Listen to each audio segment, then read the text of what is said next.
Sports Nation, stand up. It is good to be back. I am one of your co-hosts, Blake Ruffino, and my good friend, TC Terrence Copper is with us. And we do have a special guest with us, former Saints wide receiver Lance Moore. What's going on, Lance?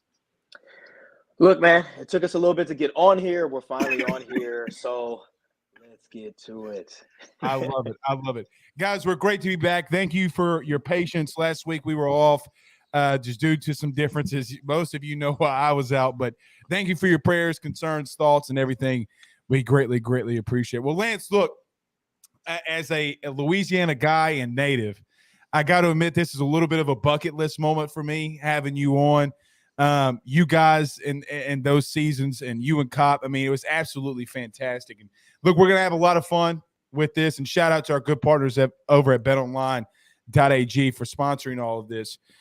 Lance, TC, I got to ask y'all a serious question, man. Mm-hmm. How awesome were those seasons with the Saints? Man, Lance, TC, I was watching them highlights today. Lance, the Green Bay Monday Night Football 2-touchdown game, TC, the Atlanta Hail Mary. I mean, look, man, it was an electric time to be alive and Saints fans. I just wanted y'all to share stories. Like, what are some of y'all's favorite moments as teammates and being part of New Orleans?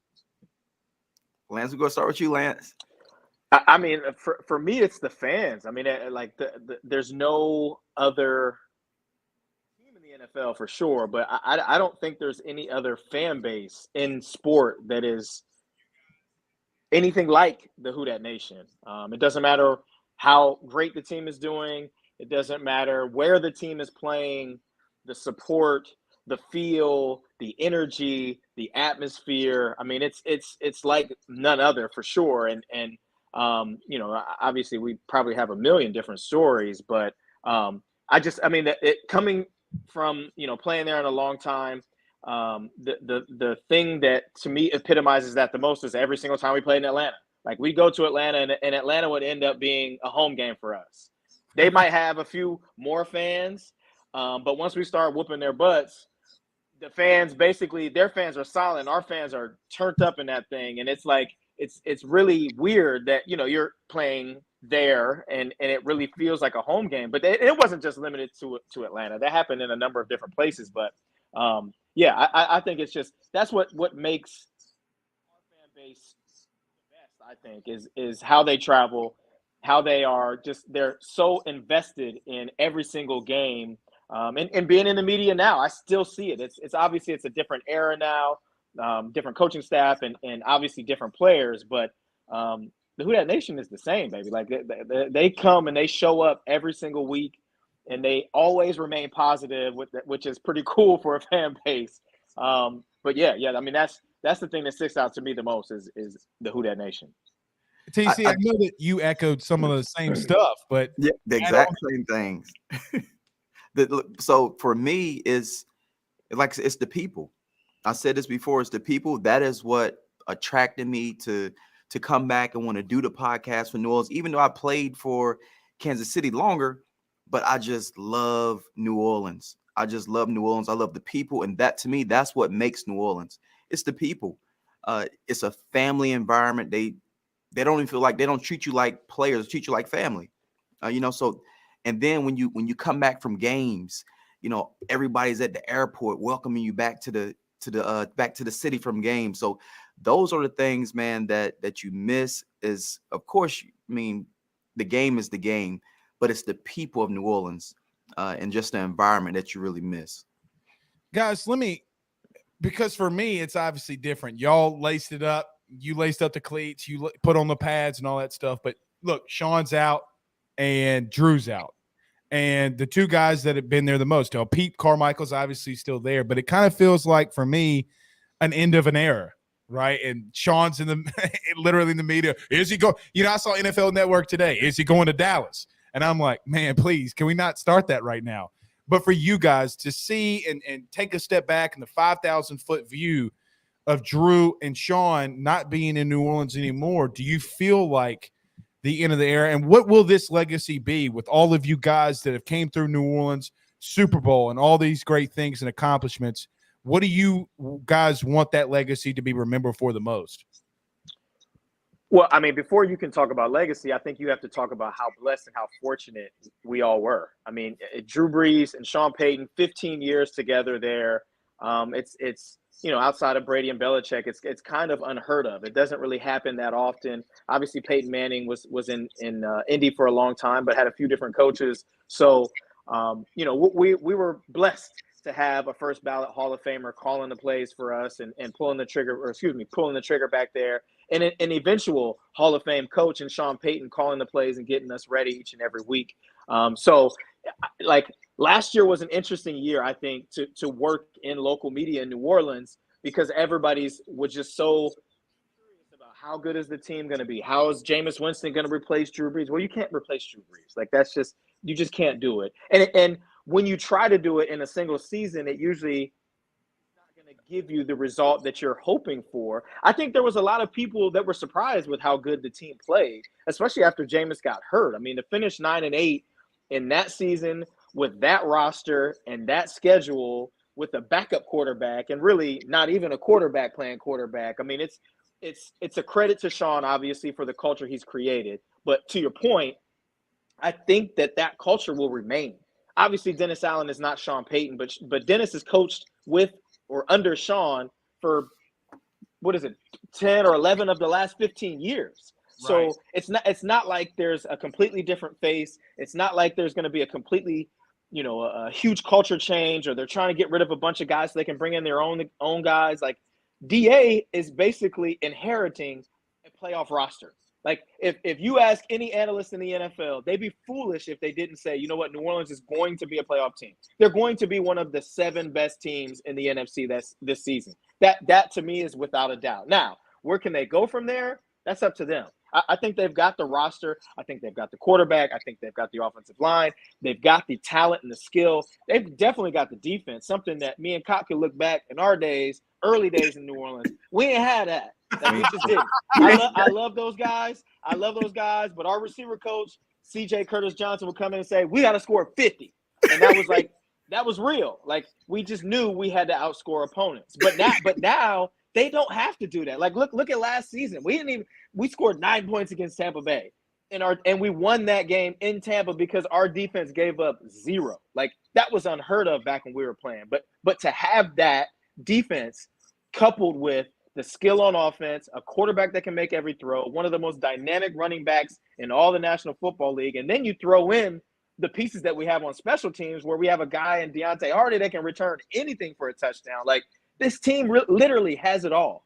And I know there's going to be a ton of pressure on Jameis, but I think he's going to play free. I think he's going to continue to do what he did last year and take care of the football and take those chances when they're there. But we can't expect him to be perfect. But we don't even need to expect him to be Drew Brees. He just has to be the best version of Jameis. And I think that the sky's the limit for this team.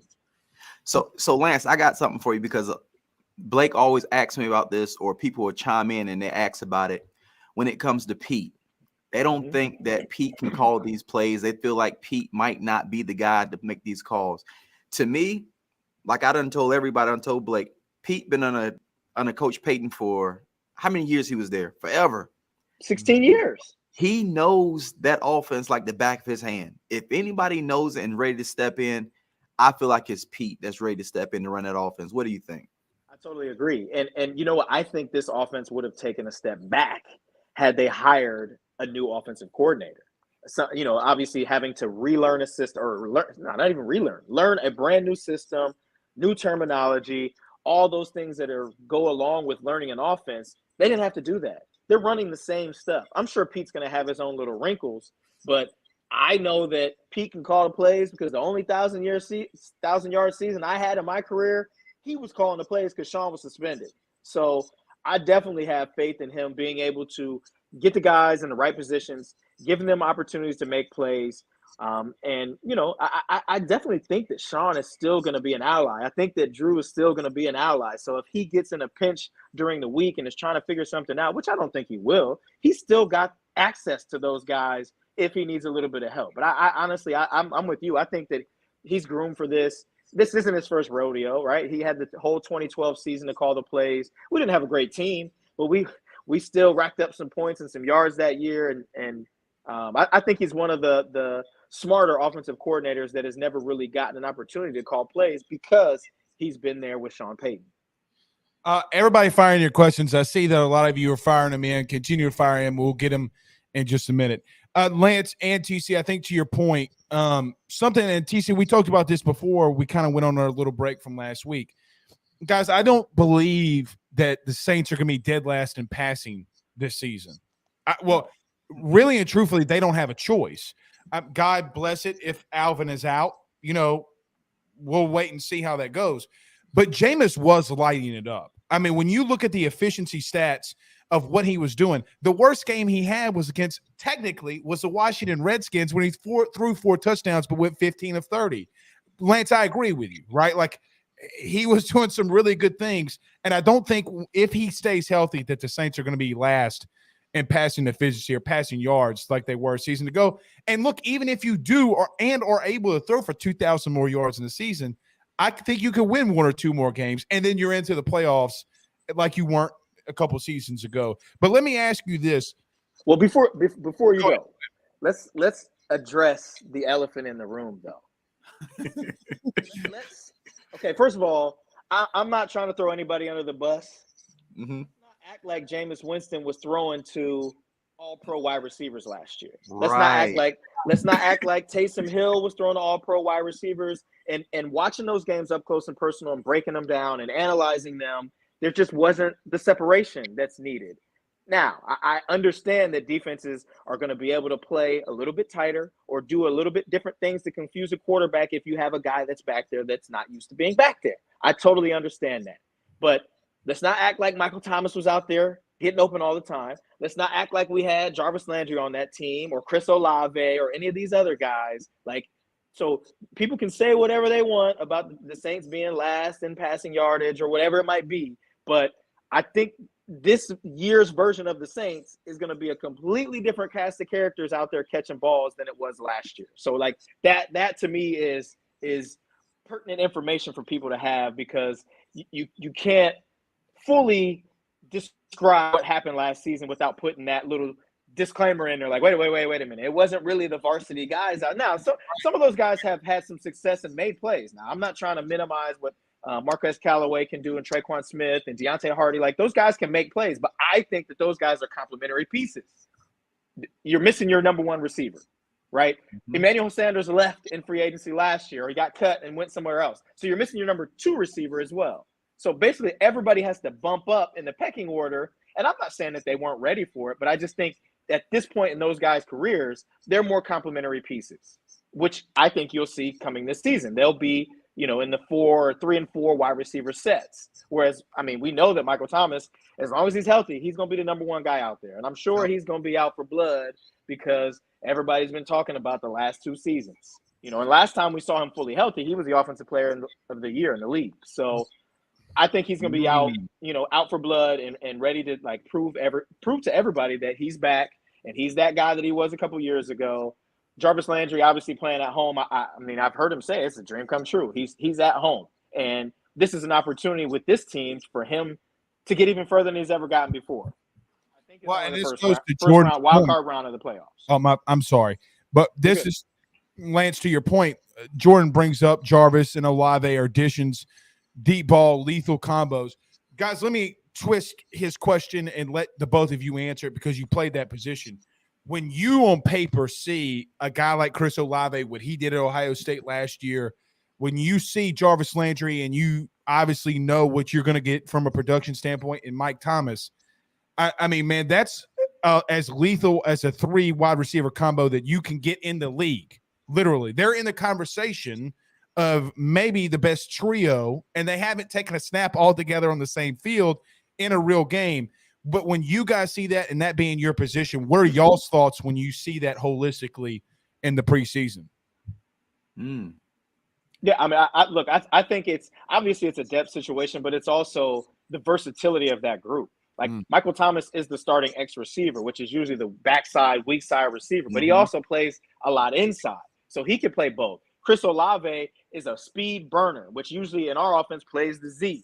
because back in the day, Cop could run a little bit. So so that guy plays the Z. But Chris Olave at Ohio State also played in the slot. So he's going to be able to play, do a bunch of the stuff on the inside as well. Then you throw in Jarvis Landry, who is one of the best slot receivers in the National Football League in a lot of years, I think. He can do it all inside, but he can also bounce outside. So to have three guys that you can kind of move around and defenses can't get a beat on, they don't know what to do when this guy's in the slot and this guy's outside, or these guys are stacked. They don't there's going to be a real versatile lineup with those guys out on the field. And I mean, you really cover all three levels with those guys. Obviously, Olave is going to be the burner, the top off of the defense guy. Jarvis and Mike T can be the short and the intermediate guys, but they can both go up top as well because they can run. I mean, it's going to be tough for defenses to stop these guys. And for me, it's that versatility that's going to make them so good. 3 years ago, go ahead. One point to that, and TC, I want your opinion on this. Okay. Number 1 and number 2 receivers at yards after contact, Michael Thomas, Jarvis Landry. So to add that to you, TC, your thoughts on this trio? I think that all three of those guys are, like you said, are very versatile. But for me, it's not even about what they can do as receivers, as pass catchers. I think I said this before. If those three guys can block, that's going to open that offense up completely, because now you can be in 11 personnel or 20 personnel and still run the ball out of that set because you got receivers that can block these guys. And that, to me, that is the biggest thing we have to make sure we can do. We got to be able to run the ball, because if you just dropping back, throwing the ball every single time, that's going to be tough on our offense. So if those three guys, not just pass catchers, if they can actually get out there and block, Lance, that was my thing, Lance. I was just gonna say you sound like the blocking receiver. Hey, where's Cop? You got to be able to block. It's 21. Put Cop in as he. Yeah. Yeah. But if those guys can block, it's going to open everything up for them. If they can block, the whole offense is going to open up. Well, I think it's funny you say that, because Lance, literally the last show, TC's like, I go down there and I just block his ass off. I mean, it's so funny you say it like that, because literally 2 weeks ago he was preaching, we got to go down there and block, man. We got to go down there and block. We do have a question, though, from you for Ant Marshall to you, Lance. He says, #Ask Lance, how did you decide what dance you were going to do after a TD? Social media, YouTube, whatever people were into, I guess, at the time. The few times that I scored, a couple touchdowns in the game, I luckily I had a couple ready, so I could just kind of do something. But I honestly I would practice. Like, people are like, oh, you probably in the hotel room dancing in the mirror. I'm like, yeah, I'm not about to, the first time I do a dance, this ain't about to be in front of thousands and thousands of people, or potentially millions of people watching on TV. Like, nah, I'm not an idiot. But yeah, for me, I just always wanted to have fun out there. Like, you work so hard, and Cop can tell you, there's so much that goes into playing in the National Football League. Obviously, the fans only get to see what happens on Sundays. Or nowadays, it's a little bit different. You get access to training camp with NFL Network and practices and interviews and all those types of things.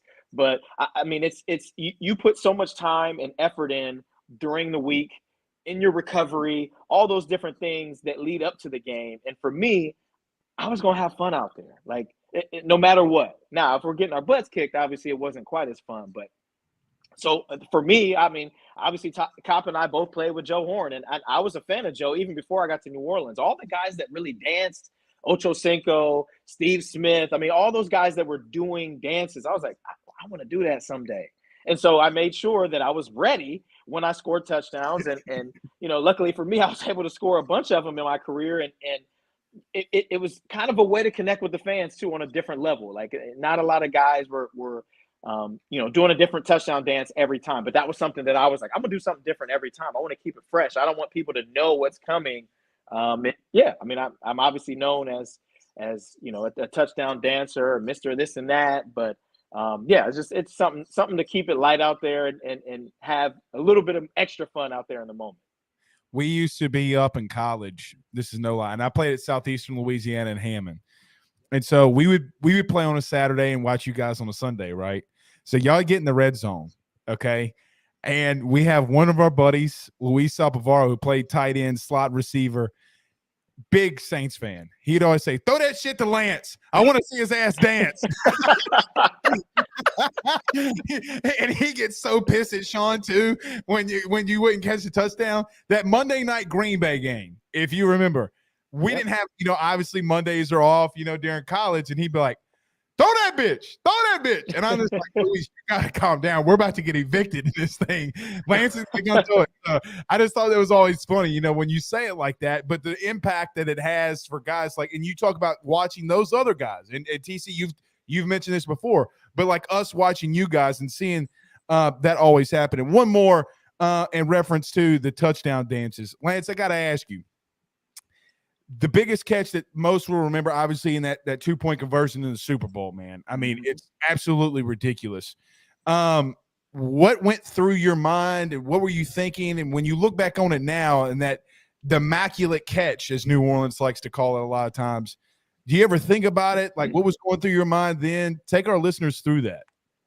I mean, in the moment, the only thing that was going through my mind was catch the ball. Like, and obviously when I catch the ball, it's like, okay, somehow I need to find the goal line so I can reach the ball over. And that was just, I mean, for me, it was just instinct. It wasn't anything other than that. It happened so fast. There's no time to really even think about it. Just having a little bit of a awareness of where my body is and where the ball needs to get to, I guess, in that split second.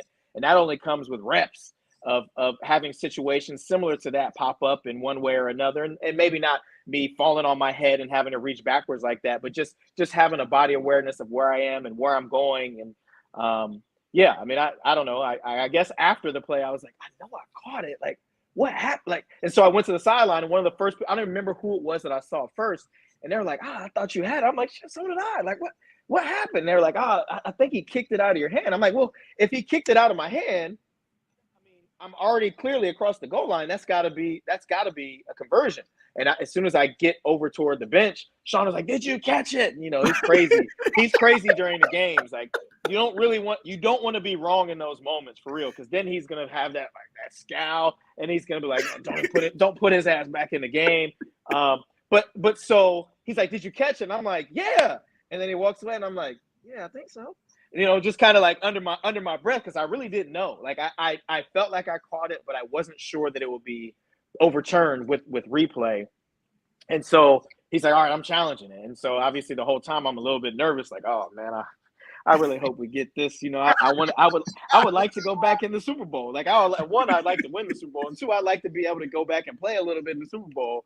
But thankfully for us, it worked out, and the guy was a little bit slow to get there, and ended up kicking it out of my hands. And I mean, if people are like, oh, nowadays that's not a catch. I'm like, well, why is it not a catch? If he kicks it out of my hand, like, I don't know. I mean, it's a touchdown once you cross the goal line, I believe.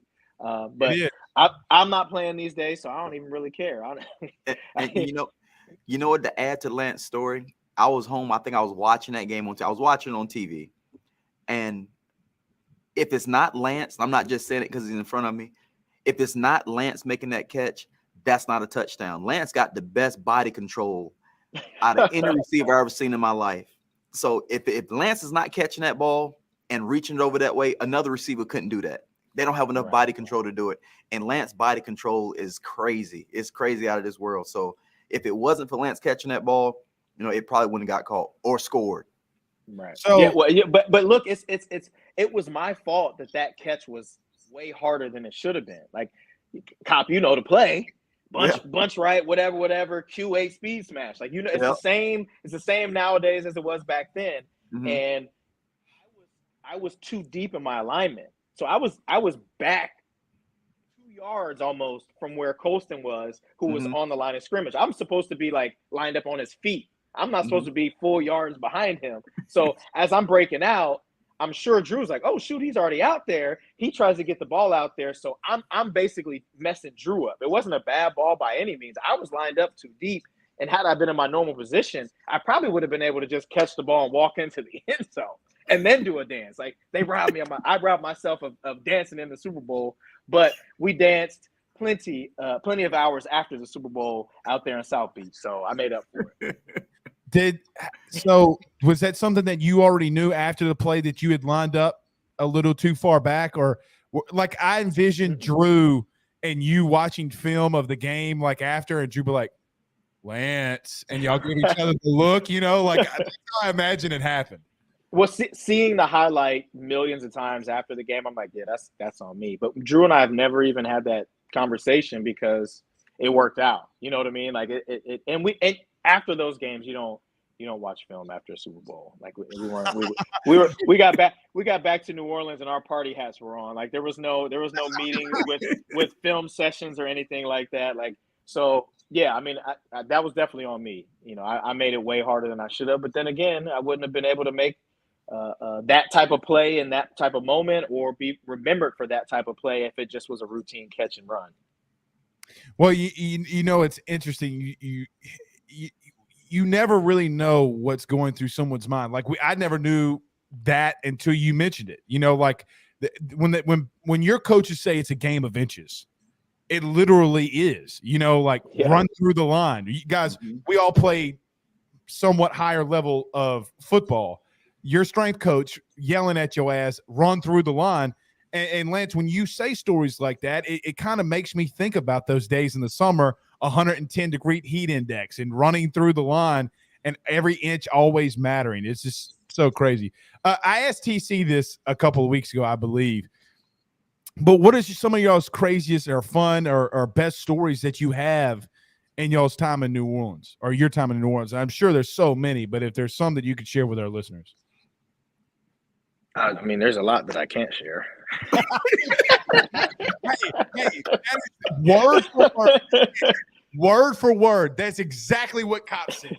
3 weeks ago to the day, Cop said, well, shit, I can't say some of these on air, but yeah. The hell not. And then all of a sudden we hear about getting off a bus and the fan waving something at TC, crazy. But some maybe that you can share.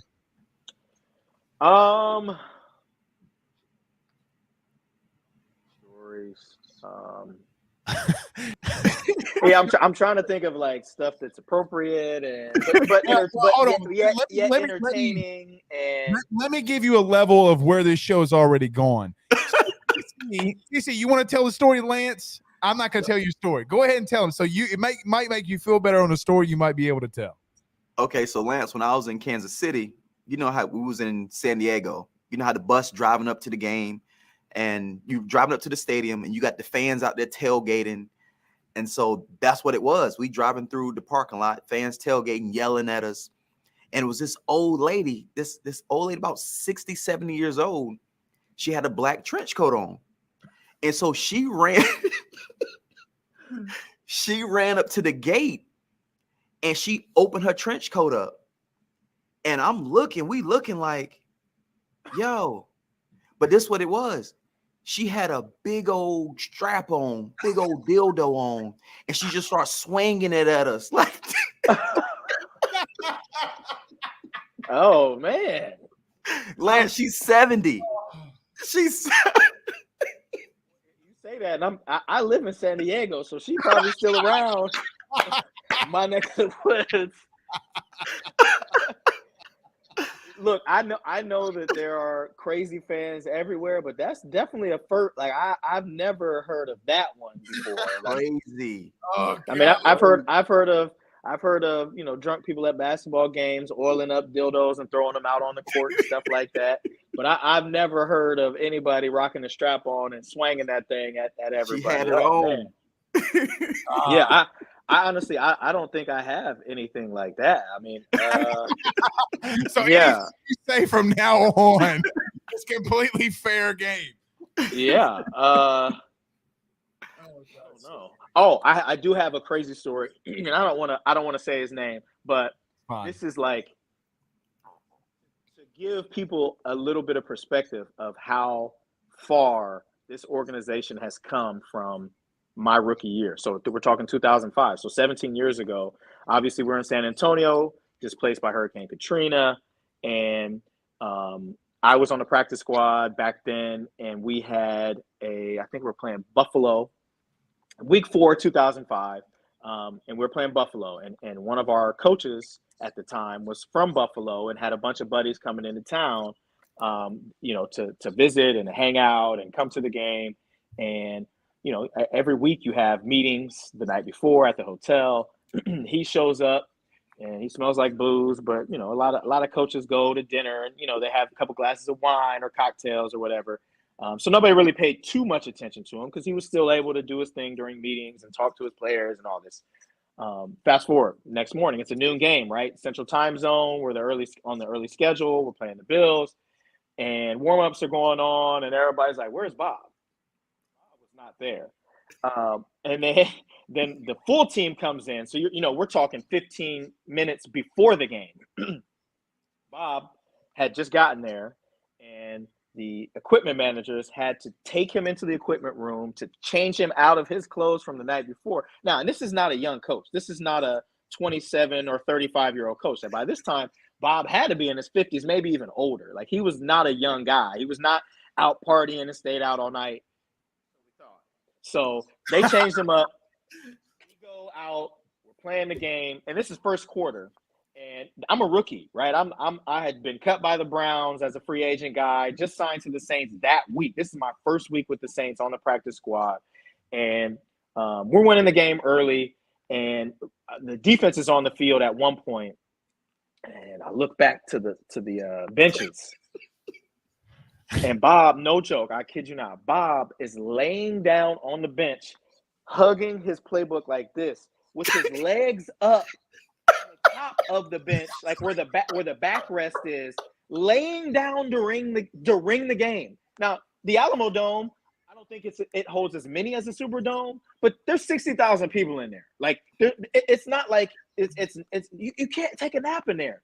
Dude was over there snoozing, and I'm like, and like a couple other practice squad guys, I'm like, what? I'm like, Bob is sleeping. They're like, what?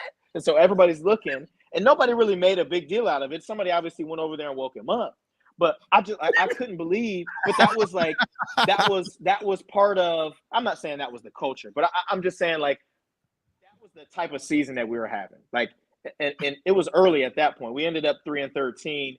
And I mean, I think everybody knows, like, just the difficulty that we had with being displaced and not really getting any help from the NFL, lack of facilities. I mean, all the things that could go wrong for a team.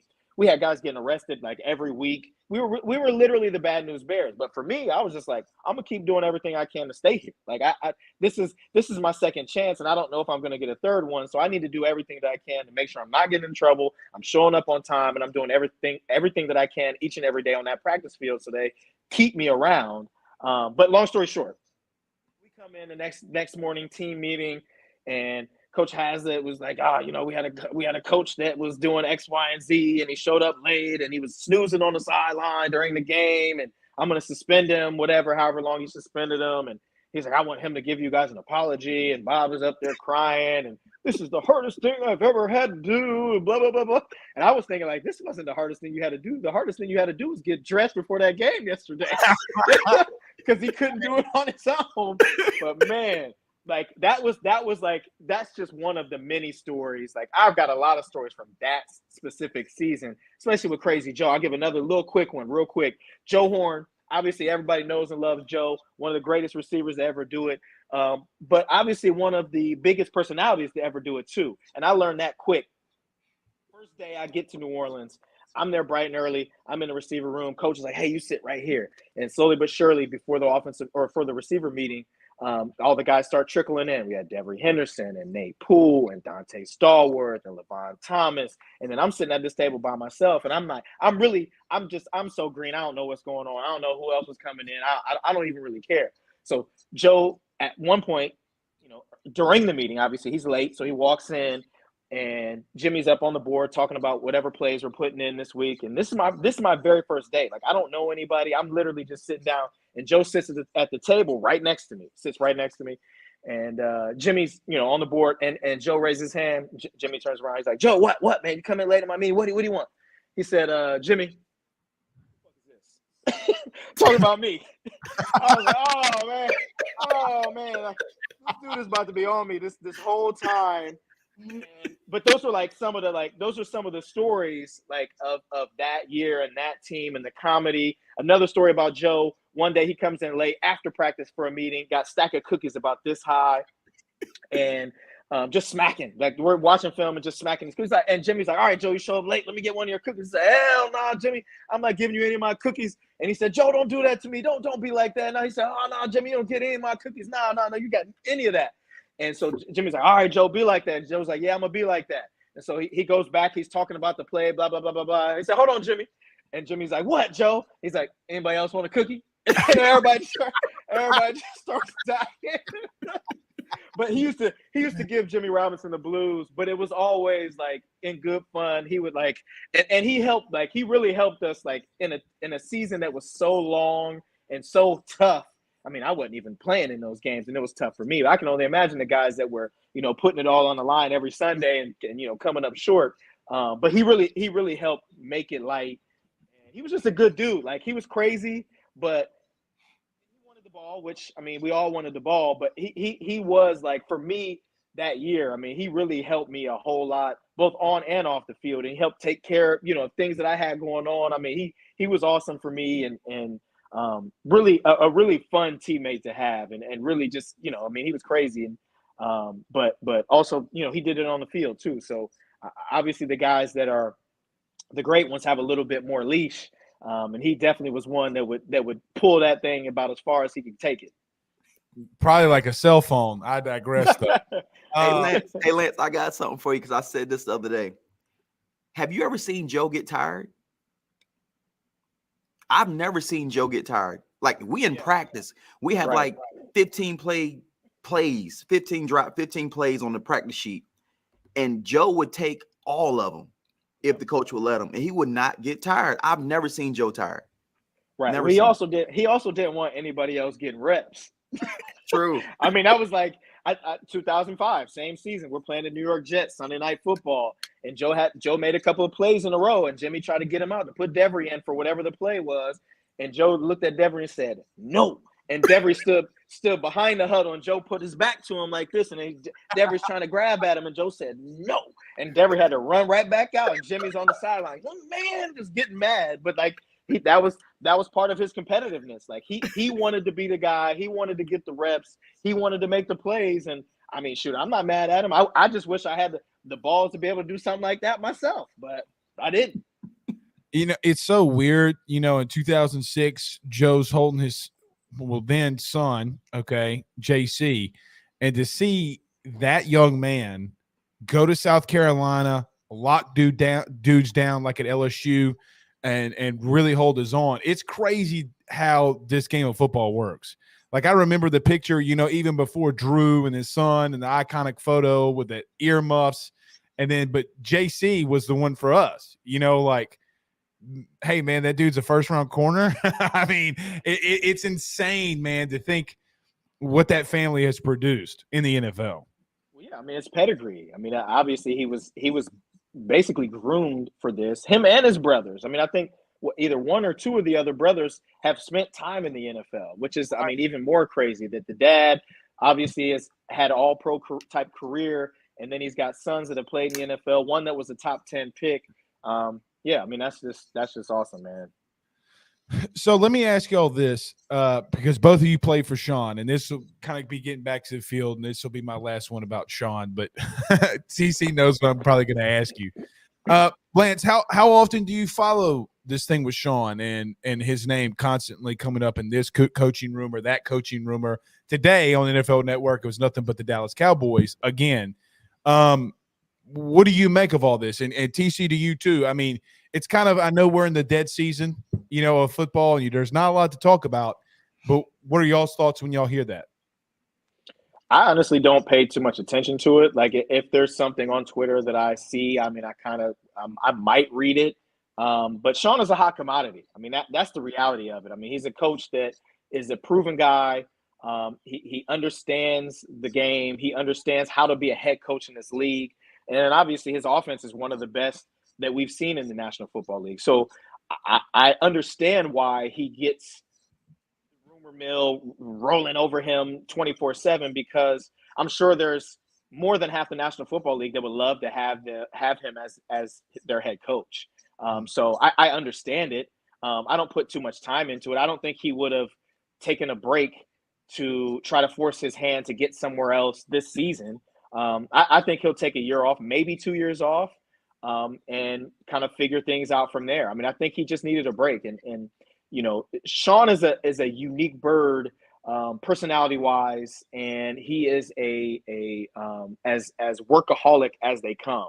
A guy that spends an inordinate amount of hours at the facility, talking ball, looking at film, studying players and tendencies, studying other offenses, trying to come up with new and innovative things to do offensively. I mean, he is very, very obsessive about football and offense. And, for a head coach, there's a lot more responsibility than people understand. I mean, you are the CEO of now 90 guys. And you've got to make sure that everybody is operating in the right manner. You've got to keep tabs on guys. You got to make sure that your coaches are doing the right things, and obviously consistently trying to get better. I mean, it's more than just calling the plays on Sunday. I mean, he had a whole lot on his plate, especially in New Orleans, where Mickey Loomis is I would say a little more hands off than some of the GMs in the National Football League, and allows Sean to really make stuff happen there. I'm not saying Sean is yaying or naying all the plays, or he was doing, or all the players. But I guarantee you he had a hand in a lot of the selection process that was going on. And, who wouldn't want their coach to be one of the main guys that's pulling the trigger as far as who's going to be in his locker room or who's going to be running his offense out there. So I get it. Look, I understand that he's walking away from a lot of money, but if and when the time comes again for him to be ready, he's going to get even more money. So, I think he just needed a break, a refresher. I would love to have him back in New Orleans, but I think that ship has kind of sailed, and I think DA is the right guy. I mean, I really do. It's funny. I'm sure Cop is on board with me. Like back in 2006, DA was the assistant D-line coach. Mm-hmm. Like, Right. I would have never thought that he would have been a head coach, let alone a head coach right after Sean in New Orleans. So he's obviously come a long ways. He's grown. He's learned. He was a head coach before, which I think is going to be so beneficial for him this second time around. And again, usually when a coach becomes a head coach after another coach leaves, it's because he gets fired. And they usually get fired because the team stinks. Well, that's not the situation with this team. This team had a pretty good season last year, obviously not to our standard, but a winning record. And the coach just happened to get exhausted and wanted to take time off. So he inherits a roster that's playoff ready. So it's a completely different situation than most coaches that are going to be new head coaches this year that are basically taking on teams that stunk last year. I honestly do believe in this team, and I believe in this coaching staff. And I honestly think that the sky's the limit. I think the NFC is up for grabs for sure. The AFC is going to be, going to be a lot more highly contested than the NFC is. I think the NFC is about a 2, 3, maybe 4 team race to the Super Bowl, and I think that we fit right into that mix. TC, man, look, he done hit everything on the head. Like I can't even, there's nothing else to say behind it. Everything he said, he's correct about it, especially with Coach Payton, with the fact that, I think he just needed some time off because it's a grind. And a lot of people don't understand that grind when you're in the NFL as a coach or a player. But even as coaches, they get there, about 5 o'clock in the morning. Sometimes they don't get home until about 11 o'clock at night. So it is a steady grind. And, I just feel like and they don't have the type of offseason that the players have. Right. Like the season is over. They have to do reports on all the players. They have to get ready for free agency. They have to get ready for the draft. They have to do the game planning for their OTAs and the mini camp and stuff like it. Like we get a break. We get to leave after the season and take time off, and then we come back when it's OTA time. But like they don't get that. And even now, mini camp happened last week. Those coaches aren't going on vacation for the next 6 weeks. They might get 1-2 weeks off, then they're right back in there on the grind again, getting ready for training camp. So it's like I totally understand, and that's one of the main reasons for me why I didn't want to go into coaching. Like I don't want to spend more time in football coaching than when I was playing. Like no, I'm good. Like I got a young family, I got young kids. Like I'm not trying to do that. Like I'm good. Now it's some people can. And they work that out with their families, or some guys just don't have families and they go right into that. But it just wasn't for me. Well, on my end, I got a son in college. My daughter just graduated, and my youngest son, he just started high school. So I'm looking to get into coaching. There you go. Well, it's the perfect time, but you didn't do it right out. Yep. Yeah. Perfect time. Like Lance, you talked about Dennis Allen, and it's that I remember the photo after the Pelicans playoff game, right? And they showed Dennis Allen and Sean Payton sitting next to each other. And then I forget whoever it was took the photo of Dennis Allen, and he's sitting in the Saints film room, right? And just sitting there, and he's just watching. He was wearing the same clothes from the playoff game less than 8 hours ago. So in semblance showing, like, he didn't go home. He walked across the street, right? And when you go 8-28 and you have something that you have to prove, look, that we saw it in Tampa. That was his audition, okay? And he blanked Tom Brady, the GOAT, which some will argue is the greatest of all time quarterback-wise. And I was kind of sold on Dennis then, if I'm being honest. You know, like, hey, man, not only did you blank Tom Brady, but you blanked him on the road. And in a short week, you're coming off a Monday night game. I think, what was it, the week before was Miami. Remember when Ian Book had to start and all that? I mean, just crazy week, and he was able to go through that. So I bring part. Lance, at least for me, brother, one more, and I'll get you out of here. Obviously, everybody remembers the Super Bowl, and everybody remembers all the great stuff that you guys did when you were in New Orleans. Is there one memory on the field outside of the Super Bowl, however, that you remember the most? Yeah, easy. The Key and Peele touchdown celebration.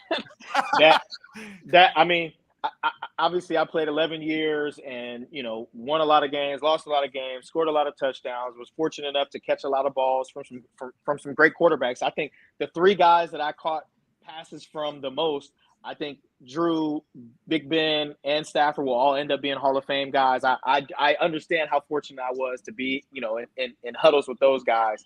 But yeah, the Key and Peele touchdown celebration, because it was such a big deal then. I was the first one to do the three pumps. You know, and it's crazy too, because that was around the time, obviously, they were so big, and Kenny Stills and I and all the other receivers in the locker room would talk about, man, one of these days, like, we need to do, you know, we need to do that. We need to do the three pumps. We need to do the three pumps. But we never, ever actually planned it.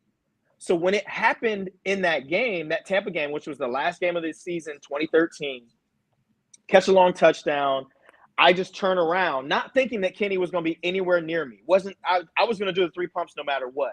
But as soon as I turn around with the hands on the back of my head, he's right there. I'm like, oh, this is perfect.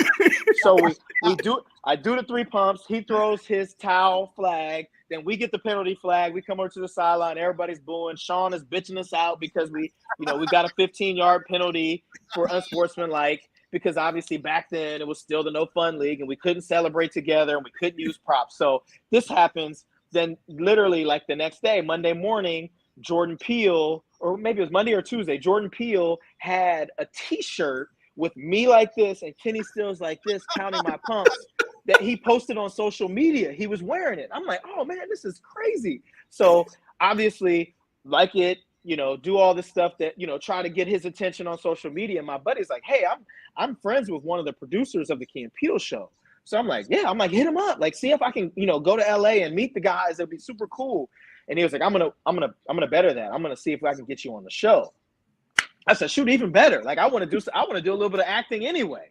So he calls me like a couple of days later. Hey, they're gonna put you in an episode. They're gonna be shooting the whole final season. This next cycle or whatever. You'll fly out to LA. And I was dating my wife back then, who lived in San Diego. I was like, easy. I'll be in San Diego most of the summer anyway. I'll shoot up to LA. We'll do whatever. So the day before we were going to shoot, his buddy, who's the producer, was like, man, we have Lance in this sketch and he's kind of just an extra in the background. And like, you know, would he like a sketch with some lines?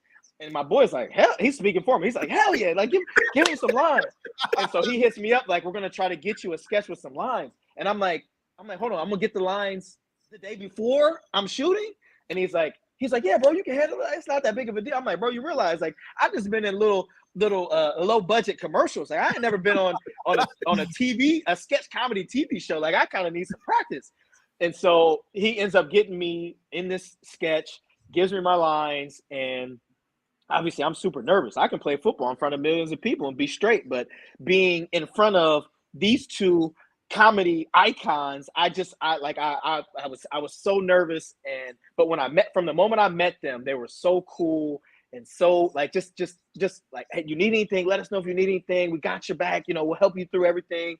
And from that point on, I was like, okay, I think I have a chance.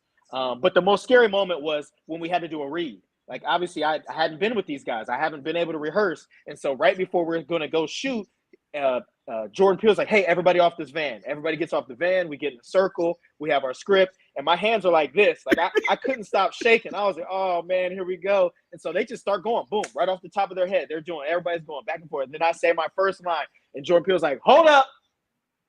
It's silent. And I'm like, oh, no, they're going to kick me off of this sketch. And he goes, thank God Lance Moore can act. And I was like, oh, like a weight was just lifted off of my shoulders. And I was like, man, that's all I needed to hear. And then for the rest of the day, I was on point. I was getting better as the day was going on. And, and I'm still getting paid from SAG from that show. So it's pretty freaking cool. Just the one sketch that I was on. But to be a part of that, man, was awesome. And that's why that moment for me is like one of the biggest and one of the coolest moments. Man, that's gotta be insane. I mean, the craziest part about your whole story, at least to me, obviously it's gonna be about money. Bro, how long is it and you still getting a check in the mail? You know what I mean? Like, yeah, I mean, it's at the royalties. I'm a part of SAG. So I have my SAG card, and any other time that I do things that are involved with SAG, I get my check mailed to me. I'm not getting paid millions of dollars for being in one sketch, but I am. I mean, it's pretty cool. I would have paid to go on that show. Like they didn't have to pay me, but I got paid for that day, and then I'm getting royalties as a result of being on that show. But to your point though, I like coming from where I came from, man. Like my life has been awesome. I've been blessed. I've been able to do things and go places and shoot, man. Without football, I don't know where the heck I am these days. So. I don't ever take it for granted. I understand how fortunate I've been, and I know that I owe just about everything I have to the game of football. So, man, it's just been go TC. Yeah, I was just gonna kind of ask Lance what he got. What is he doing now? I know the people want to hear what's going on with you now. What you have going on? Yeah, so during the season, I work for WDSU, which is the NBC station in New Orleans. I'm part of the Saints on Six group with Coach Jim Mora, Fletcher Mackel, sometimes Travers, and Sharif Ishak. You we get do the live up, right? The Mackles. Look, when I see him in media, I'm like, bro, one of you got to part your hairs a different way, bro. well, luckily Travers has his hair a little bit longer than Fletcher these days, so I can understand which one is which. But so I do that during the season. We do the live pre and post game shows, and then obviously I do a weekly spot via Zoom with them, and along with a few other media things on the side. As soon as the season is over, I work for Exos, which is a performance facility out here in San Diego. I am their combine wide receiver coach, so I have a couple of guys each off season, I guess you could say, leading up to the combine that are working towards the draft.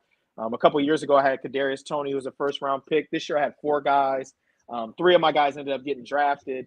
And I like to tell people that I can't take any credit for that. I just try to help tighten them up a little bit before it's time for them to go and show out. I do that. And then I'm also an influencer on social media with my wife. And it's fun. I didn't expect it to be kind of what it is, but companies and brands are reaching out for us to be ambassadors or to do deals with them. And it's paid for a bunch of house renovations and other things for the kids. And so it's a cool little thing for us to do together and really just make some free, easy money. TC, I love you. I'm going into the acting business. For real. Look, I need to go too. To death, but this shit's for the birds, if you ask me. For real. And look, and not just to say it because you're in front of us, Lance, and we're good friends, but you definitely, of course, we gotta give a shout out to Devery and Fast Freddy. They just got inducted to the Saints Hall of Fame. Yes, sir. You should be the next one in there, and I'm not just saying it because I went in before all of them. I didn't even know you was in. Yeah, I went in the Saints Hall of Fame in 2018. Me and Pierre. There we go. Yeah. You should definitely be in there. I think it's because they have like a certain amount of years that you can be out or whatever, and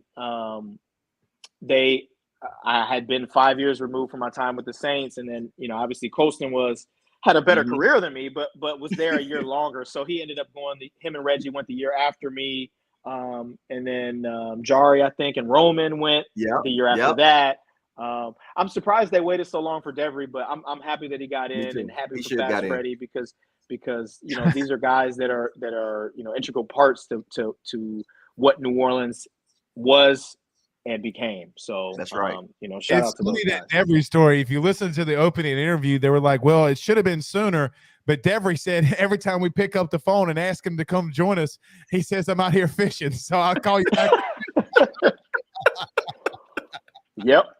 Seriously, Devery is the worst, man, when it comes to being on point with texting people back or calling people back. He just kind of gets to you when he gets to you, and he's just not bothered by too much. And I mean, that was like, that's kind of how he's always been. And so that's why even nowadays, if I text him and he'll text me back like 3 months later, I don't trip. He's not doing it maliciously. That's just how Devery is. Right. It's like the Bluegrass Miracle, the catch that he had for LSU against Kentucky. And I'll never forget this, and Pooh Bear, our producer, probably remembers this. Jim Hawthorne or whoever it was goes up to Devery, and they said, "What do you just called a Hail Mary, craziest play we've ever seen. What do you think?" He looks in the camera, dead ass. He goes, "Thanks." And he like walks. Thanks. I'm like, dog. Fuck. I mean, thanks. And that old Cajun accent, man, God, just so perfect. But congratulations to him too, man. That wide receiver core y'all have had in New Orleans is insane, bro. I mean, just ridiculous. Anyway, I think we were so good because we all just wanted everybody else to be successful. Yep. And that's not, I don't feel like that's super common, that everybody was everybody else's biggest cheerleader. Everybody wanted everybody else to go out there and be successful and they eat. Because we felt like if Cop was balling, we're all balling. If Colston is balling, we're all balling. Right. Devery and me and like everybody, that was, to me, that was one of the important parts of our group. Lance, very quickly, but Sean and Cop, I want you to get in on this too. The rotations that Sean would do. The last question from me, though. Like it was a big thing, at least from a fan's perspective or someone that broke the game down. Even in the later part of Sean, last year, they talked about a lot, the different packages that Sean had. I mean, to know all of that from a personnel standpoint, I mean, how much do you have to really learn in the offseason? This package means this call means this. Or was it more simplistic than what it looks like from someone on the outside? If that makes any kind of sense, like the different formations, packages that you guys had in New Orleans. Well, I think most of Sean's offense is concept based. So if you understand what the concept is, everything else is pretty simple. What I mean by concept, the concept is what routes go together on this play. Those are the concepts. It's really easy once you understand the concepts, because the personnel groupings are changing just about every play, which means there's going to be different characters on the field. Not only do the personnel groupings change, but those personnel groupings have tags to them, which would put me at the Z and put Cop at the F and put Colston at the X, right? But we are okay with that because we know the formations and then we know the concepts. So as long as you know that, I mean, we had a bunch of guys that knew a lot of different positions. That really is what helped us as well. And I know Cop is one of those guys that kind of had to get in and just learn everything, kind of similar to me. Like, you have to know everything. And if you have multiple guys that know everything, it really makes it simple because we all understand the concepts. That to me is what simplifies it for guys that have played enough ball to be able to break it down that way.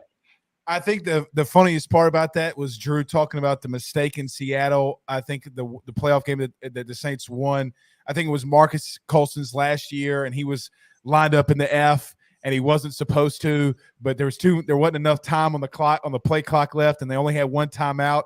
And Drew just said, F it. Colston's down there somewhere. I'm going to throw it. Touchdown, ball game. It's like he said the one mistake that he remembers Marcus making like vividly on a formation or packaging was that one. He's like, shit, he gonna be down there somewhere. I'm just gonna throw it. Those are the stories that I think everybody likes to hear. Lance are down there somewhere. I'm just gonna throw it. Yeah, I mean, you got. Sometimes you just have to make something happen, and that's definitely one of those moments. Well, I'll never forget. We were on because we have the LSU podcast show, whatever, too, and Joe Burrow against Oklahoma when Jefferson had the 4 touchdowns. He literally comes off to the sidelines, and we're sitting there. I was like, I'm going to try to listen to what he said. He walks over and, God forgive me, XM, we love you. He said, fuck it. Jamar Chase is down there somewhere. It just like, look, man, I mean, and that's how I felt about, like, you could tell Drew was kind of like the wide. See, you guys didn't see the TV copies like we did, right? When Drew's wide-eyed, and you can read the lips like, what just happened? Like, well, how did that just work? But anyway, all right, Lance, man, from me, from everybody here, thank you so much for joining us as our first official guest. You've been fantastic, man. Thank you so much for joining us here tonight. Thank you guys, man. Awesome. Let me know. We can do it again. Hey, Definitely. man, don't threaten me with a good time. Don't threaten me with a good time. Just got to make sure we know which one's Fletcher and with the hair. Right. Next time we'll be all right. All right, guys. My name is Blake Ruffino. TC has been with us, and Lance Moore has been our guest. We'll see you guys again soon. Y'all have a good night. Peace out, Girl Scouts.